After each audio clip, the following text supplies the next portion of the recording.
January 10th, 2020. I'm going over some interesting phenomena stuff here on YouTube, listening to some interesting Reddit stories, and I had a thought about the Bigfoot thing. I know there's a lot of people that still don't believe that Bigfoot exists. I've listened to a tremendous amount of stories.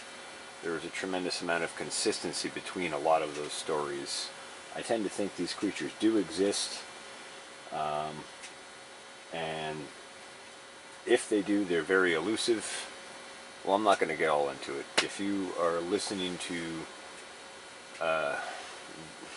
good sources of information, like you're not watching stupid TV shows, if you're going onto YouTube and you're looking at things like Bigfoot Case Files or Sasquatch Chronicles or World Bigfoot Radio, these people have some really interesting stories related from people who claim to have experienced this.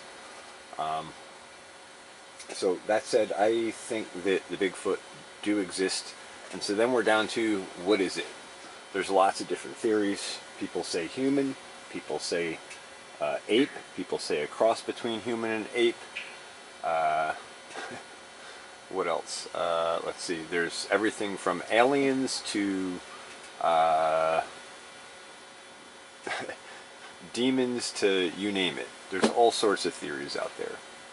But also the Native American tales also say that they were like basically a lost tribe that kind of split off from the regular Native Americans. Well, I was just listening to this Reddit story tonight, and something the person said kind of triggered my mind about this.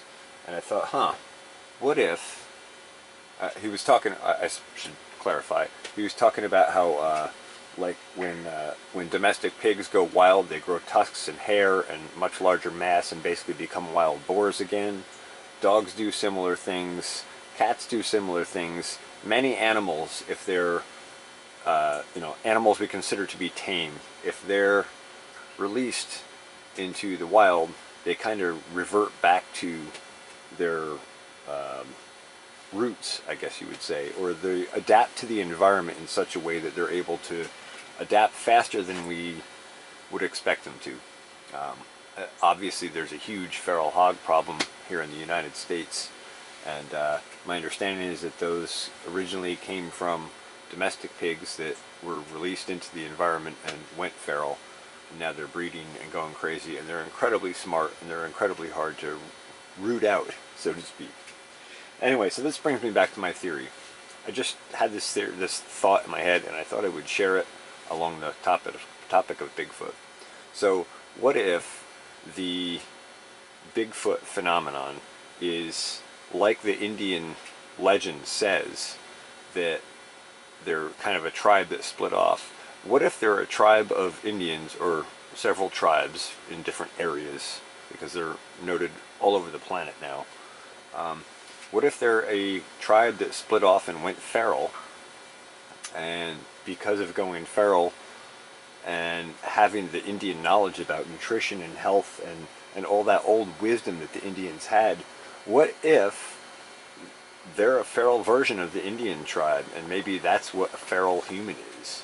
And you think about it, if they went in the wild and endured heavier conditions, they would be able to build up better genetics, better muscle strength, all that sort of thing. When you combine the concept of genetics excuse me, and epigenetics, and you put that together with the Indian legend, maybe that's what it is. Maybe they're feral humans. It's just a thought. I'd love to hear your comments on it. Like or dislike. Subscribe if you want to hear more. It's 2020. I'm opening the scope on the Pharmacy Seeds Network YouTube channel.